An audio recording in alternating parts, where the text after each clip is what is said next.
Hi there, thanks for joining me today. I'm Jackie and I create mosaics with sea glass.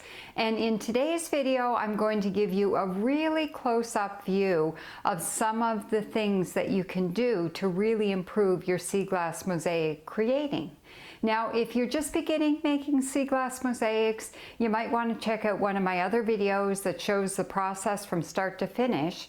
But in this video, for those of you who have been doing sea glass mosaics and you want to get a few of the finer tips, I'm going to give you some really close-up tips today on what I do to make sure that everything pulls together really nicely. I hope you find this really helpful, and I hope it helps you take your sea glass mosaic creating from really good to fantastic.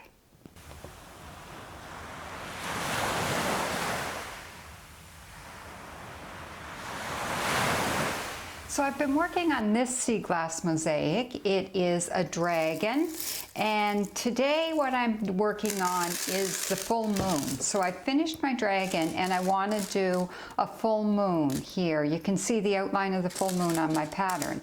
So I'm going to use this example to show you some really finer tips when it comes to doing your sea glass mosaics. So one of the things I would say, because the moon here is a very distinct shape and you have to work really hard to make sure you get that distinct shape.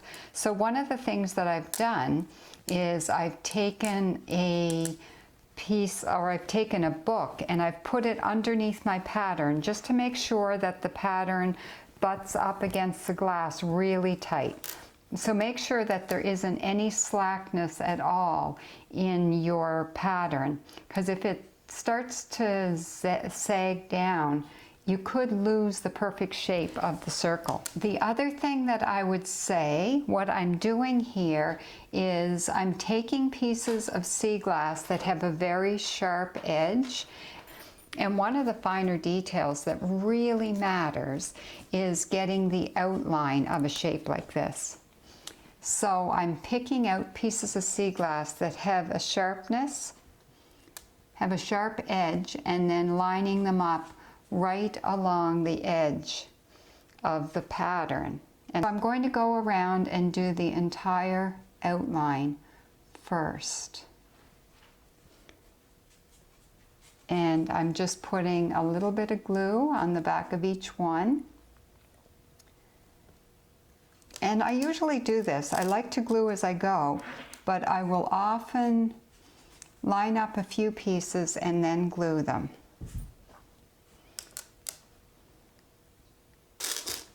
And I find just dumping a bunch of glass onto my piece here really helps me sort through and find just the right pieces.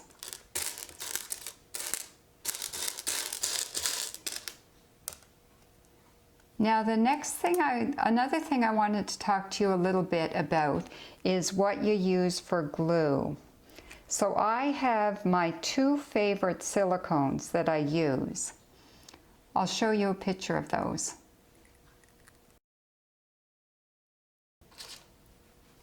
So what's happened to me here today is that I have run out of both of those types of silicone. I went to the hardware store and wasn't able to buy either one of them. They were out of stock. So I had to get something different. So I am trying two different types. And my point is that any silicone is going to work. So I usually use the Quick Seal Regular. I bought some Quick Seal Ultra and I've been using that. It goes on white and it dries clear. Make sure that your silicone says clear right there. So I bought another one here as well. It's a GE product, and it also goes on clear. So it's not going on white and drying clear. It's actually going on clear. And it works a little bit different. So what I would encourage you to do is to try a lot of different silicone products and find out the one that works best for you, the one that you're most comfortable with. Now, both of these that I have here right now are going to work in the end, but neither one of them are my favorites. Now, a dragon, you might be thinking, that's really out of your wheelhouse, Jackie. You're always doing beach scenes, and a dragon isn't a beach scene. So I'm doing this at the request of a person who really wants me to make this piece for them.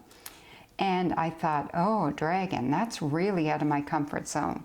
So one of the things that I would encourage you to do is to really push yourself out of your comfort zone once in a while, and just to see what you can come up with. I find it a good experience, and this one has really stretched me by pushing me out of my comfort zone. What I did, because I like to do projects that have some meaning for me, and I didn't really know a whole lot about dragons, so I went online and did a bit of research about what dragons are all about and what the symbolism is behind dragons. And I was quite amazed with what I found out. I found that dragons are actually symbolic of good luck, and they are a symbol too of protection, a symbol of fertility. Did you know that the dragon is the only mythological creature in the Chinese zodiac? And there are more children born during the year of the dragon than any other year. So it tends to be a good symbol for fertility, which is kind of cool. What else did I learn about dragons? I learned that they're a real symbol of strength and health and healing, and can really help you overcome struggles in your life. So all of these things are starting to take on a lot of meaning for me, and then I was able to create this dragon. When I didn't have that context, I was having a hard time wrapping my head around how I would create a dragon, but now I'm feeling quite comfortable with it. The other thing that I was thinking, I really like hagstones, which are rocks with holes in them, and I thought the symbol of a hagstone is good luck. So I decided to put a few hagstones in this piece. So I picked out these 3 hagstones, and I'm going to put them along here in the full moon, just to sort of add to that good luck symbolism behind the dragon.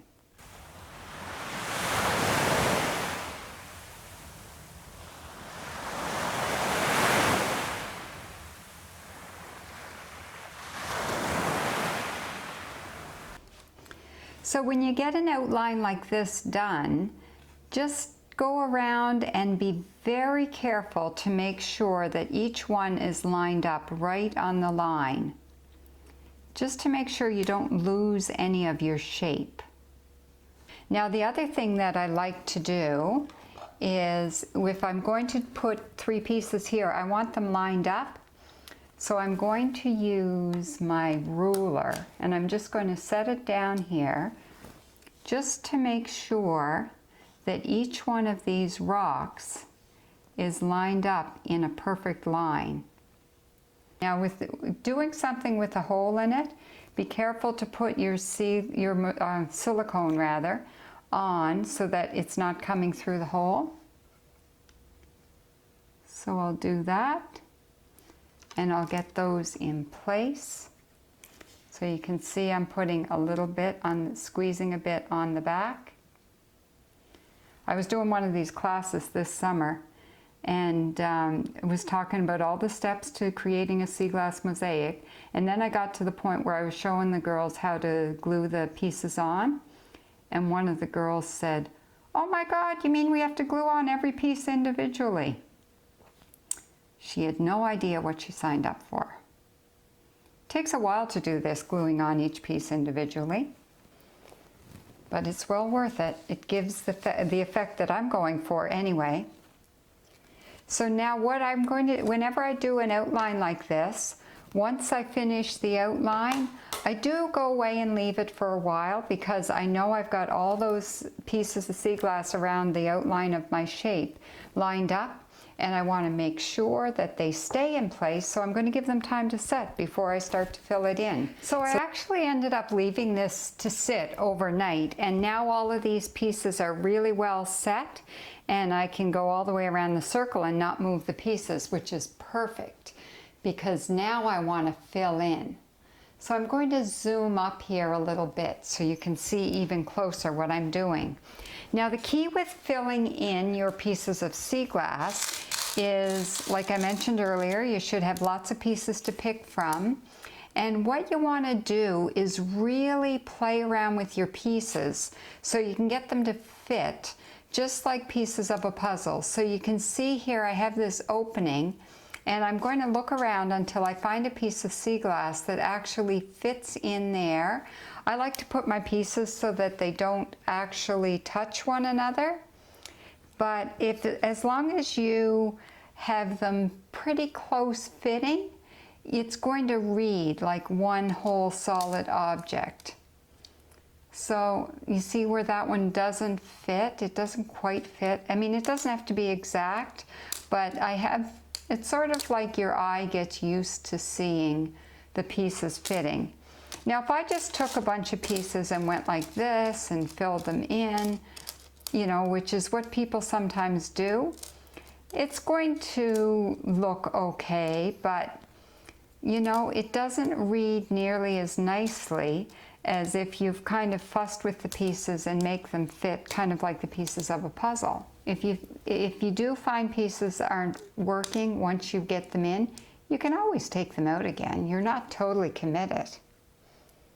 And so see, I'm putting a little bit on the back of each piece. Now I don't want to use too much silicone, because if you use too much, then you're going to end up having to clean a lot off. But if you use just the right amount, it's going to make the pieces stick really nicely, and you're not going to have to fuss too much with it. So just show you a few of these, how much silicone I'm using. I just do a dab and then I press down, and if any pieces come out around the edges, I'll take my toothpick and wipe them off. So you really want to take your time. Don't go too fast. Take all the time you need, because the more time you take, the more relaxation you get from your art, which is a good thing. The other thing that I'm doing here is I just dumped a bunch of my white sea glass onto my board, and I have all different shades of white. And my moon is going to be a whole lot more interesting if I use a lot of different shades of white than if I use all the same. Trust me on this. It does make a difference. It adds so much more texture to your piece of art if you use a variety of shades.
So my full moon is finished, and I think it provides a wonderful backdrop for my dragon. I'm quite pleased with it. So the last tip that I would give you is that after you get a section like this finished, it's worthwhile to spend some time poking around at your pieces before walking away from it. Just clean up those last few bits. So what I like to use, I have a toothpick, and because these are small pieces, I like to use a toothpick that has a really fine tip, and I'll just spend some time poking around at the pieces, making sure that all the pieces are exactly in the spot where I want them to be. And it also gives me a chance to clean up any little messy bits of silicone that may have seeped out from underneath the pieces of sea glass. One of the beauties about working with silicone is that it takes quite a while to set. And in that time that it's taking to set, you can really play around with your pieces and get them to fit just where you want them to be, and to clean up any messy bits and everything. So take your time to do that. It is well worthwhile, believe me. So thanks so much for joining me. I hope you found these tips really helpful. The tips that I gave you in this video are tips on technique, and I hope it gives you some insight into how you can improve your technique in doing sea glass mosaic. And in my next video, I'm going to show you how I'll finish this dragon sea glass mosaic, and I'm going to give you some tips on design. So be sure to join me, and I hope that it helps you improve some of your design ideas when you're planning a sea glass mosaic. So until next time, I hope you make it out to the beach, and happy sea glass hunting.